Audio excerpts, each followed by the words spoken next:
There's been a lot of talk about automation the past few years. In most places, people fear automation taking away their job because they need their job to pay their bills. Some people have contrasted this to how automation could be viewed under a more egalitarian system. If less work produced more goods and services, then people could work fewer hours without changing their spending habits. I think about this a lot, what life would be like without work. I think part of my obsession with retirement has to do with my parents retiring at the same time I was entering the workforce. Another large part is the burnout I felt at various jobs over the years since. Getting treated as disposable, having bonuses cancelled during record high profit years, being given extra tasks and responsibilities with no extra pay, having restrictions on when I can take days off, and the overall atmosphere of fear. Sure, you're doing better than most people in the department, but we weren't as impressed by it this year, so we're not going to give you as big a bonus or raise. Sure, your contract says you aren't on call, but we need you to be, and that comes with the implicit threat that if you refuse, we'll have to fire you. Sure, we told you work from home was permanent, but we changed our minds. There are so many things I would do if I had more time and energy, both of which are in short supply and expected to remain so for another decade. I feel bad about complaining because it seems so many people have it worse than me, but I'm breaking down physically and mentally and have no idea how people can handle more than this. For a while, I liked reading books.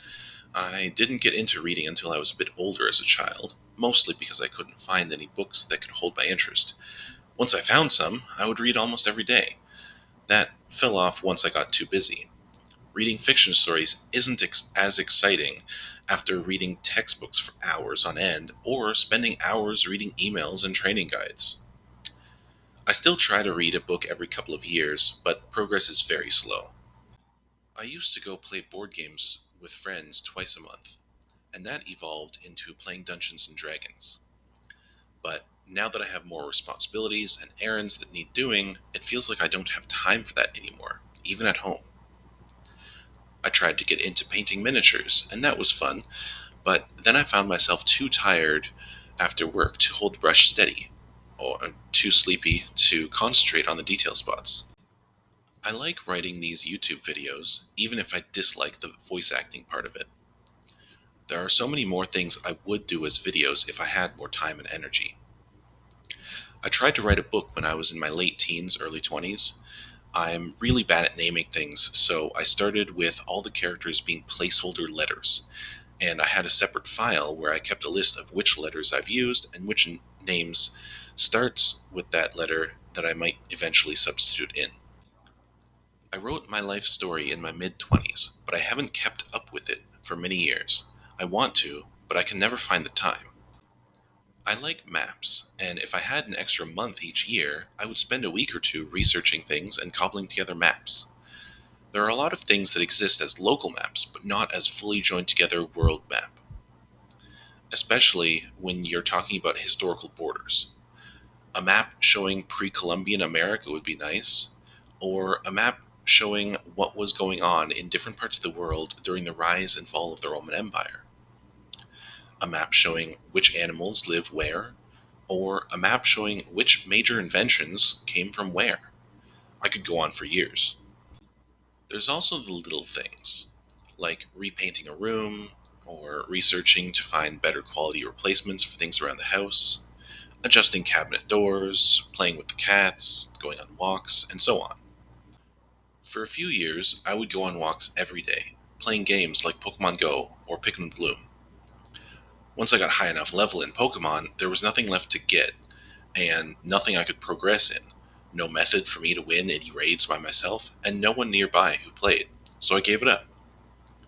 If I had 3 extra hours a day, and wasn't so exhausted and sleep deprived, I would spend an hour walking every day. I do enjoy it while I'm doing it, but getting started and then dealing with the pain afterwards are not fun.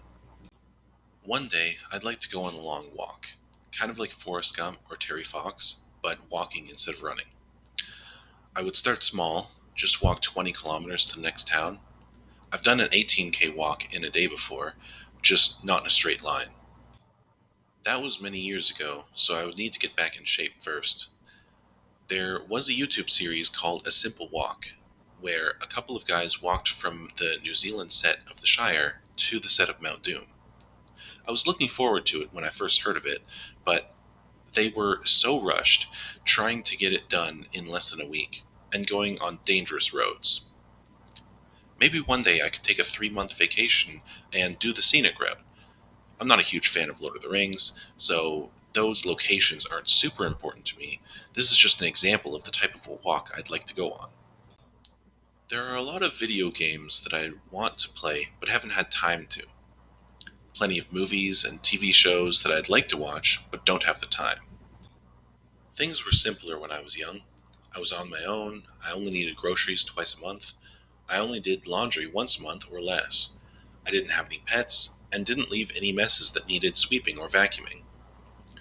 I would reuse the same plate for my toast for weeks on end, reuse the same baking sheet for fries over and over again without washing it, keeping an eye out for bugs that never appeared. I didn't have anyone to talk to, I didn't have anyone to shop for, I didn't have anything to spend money on. When I made friends, it felt like a drain on my free time and finances to start seeing them, but after a few times it became routine. What else would I do if I retired? Or if my job was automated with no negative financial impact to me? What I've already listed seems like a lot, but also seems like nearly nothing. Writing, reading, painting, research, taking care of the household, exercising, playing games, watching movies. What else is there to enjoy in life? I'm not a dancer or a partier. I'm not a social butterfly. I don't like sports or cars or drugs or alcohol. I'm not into restaurants or fancy food. I'm not a handyman.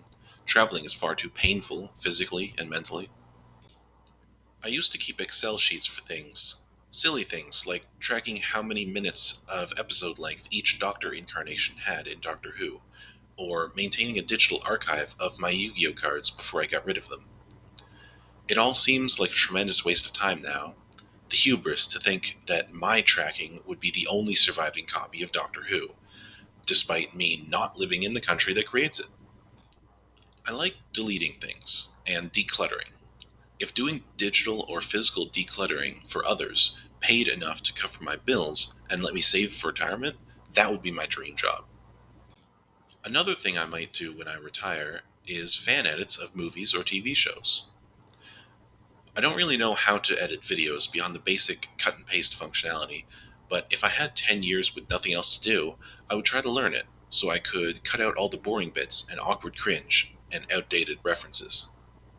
A version of Dragon Ball Z that's closer to 50 hours instead of 300, or a version of Lord of the Rings that's closer to 3 hours instead of 10.